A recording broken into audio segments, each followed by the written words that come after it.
Hello, hello, hello, and welcome to the 12th episode of Mixed Media Reviews. My name is Kelsey, and today I'll be talking about a movie. This week's movie is Long Story Short, an Australian film. I didn't really know anything about the movie before watching it. Surprise, surprise. My brother told me to watch it, and since he's basically the only person who listens to this podcast, I figured I'd just do that next.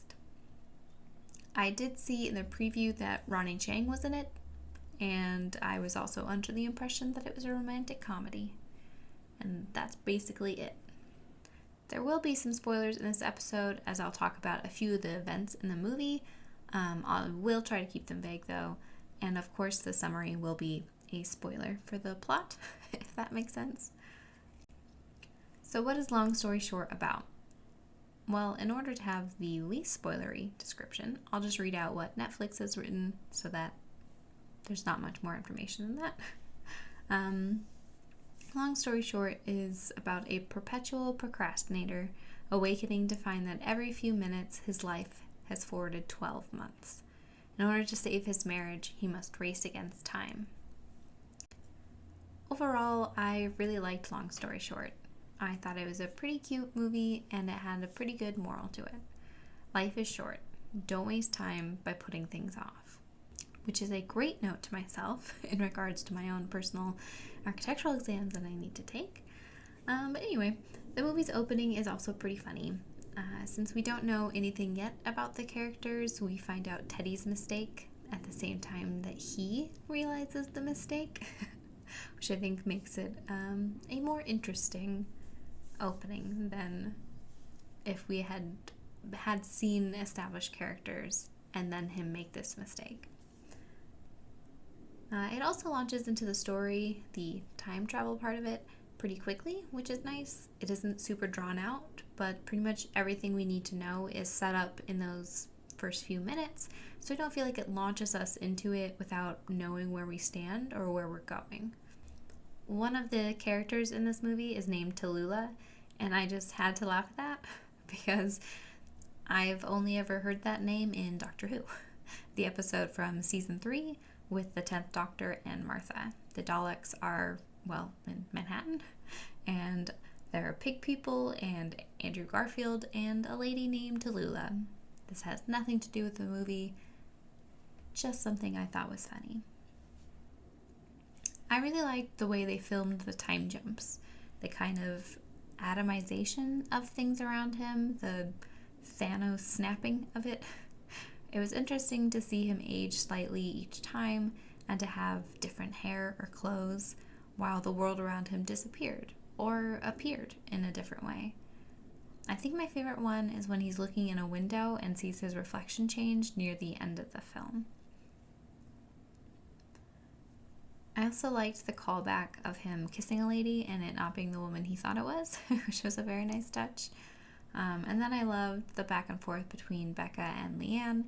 Leanne realizing Becca overheard them and apologizes to her for calling her a name, and Becca being like, that's okay. I thought it was both funny and also, I don't know, feminist? I don't know. I just thought it was an enjoyable moment. And we'll just move on. What else? I thought it was an interesting twist of a story we've heard a million times, that a marriage falls apart because one of them isn't very present in it. But in this case, it's because he's literally not present. His life is continuing without him being active in it. And though that's also the actual reason it's falling apart, it still doesn't really feel like it's entirely his fault. We don't really see him as the villain of this story. Instead, we almost see Leanne take on that role, making it his fault when he doesn't really live through it. She's the one getting on his case for getting in their anniversary, but it's because it hasn't been a year yet for him, and he literally doesn't have the time to get a gift. But from her perspective, and what we realize is simultaneously true, he had a full year, and he still didn't prepare for it. So it's kind of an interesting swap of roles, and there's not really a side that you can be 100% on, because they're both, from their perspectives, they're both kind of right.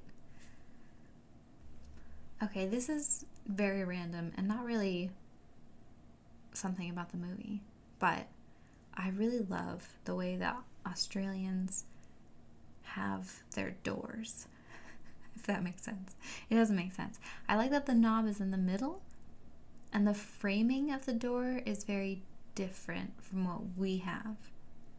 Because we typically have, like, you know, the 4 squares or rectangles or 6 or whatever, but they kind of have one that's more like wainscot, I guess.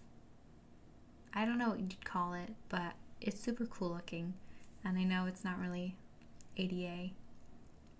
I would think that they have some kind of form of ADA, although it is residential, so it doesn't really matter. But obviously the height of the doorknob isn't ADA, and the fact that it's a knob isn't ADA. But it's still pretty cool, and I know it would look really weird and out of place in my own home, but I want it. Acting wise, I thought Ronny Chieng did a really great job in this film. He was great at being funny, but he was also really good when it came to being serious when it was required.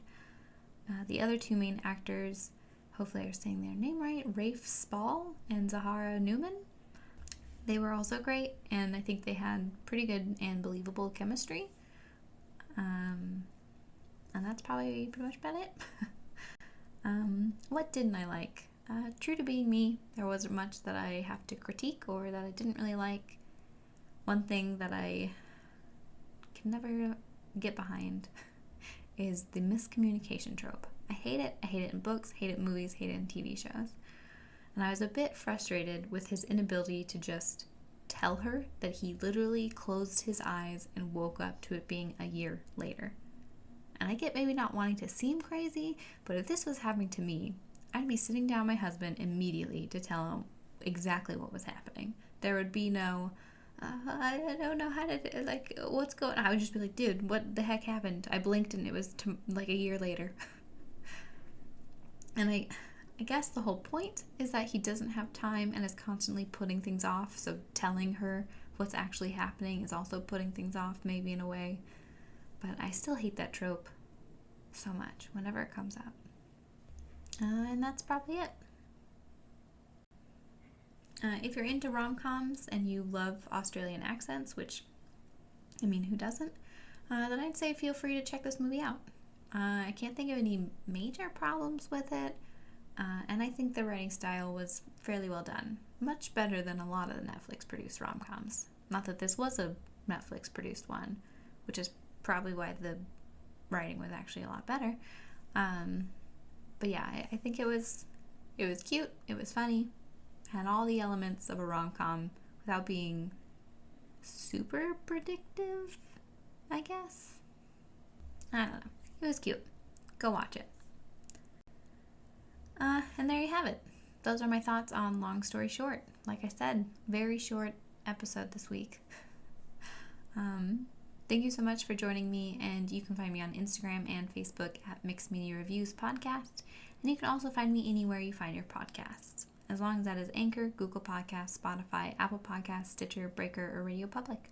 Please join me next week, where I will probably be reviewing a book called Lore by Alexandra Bracken.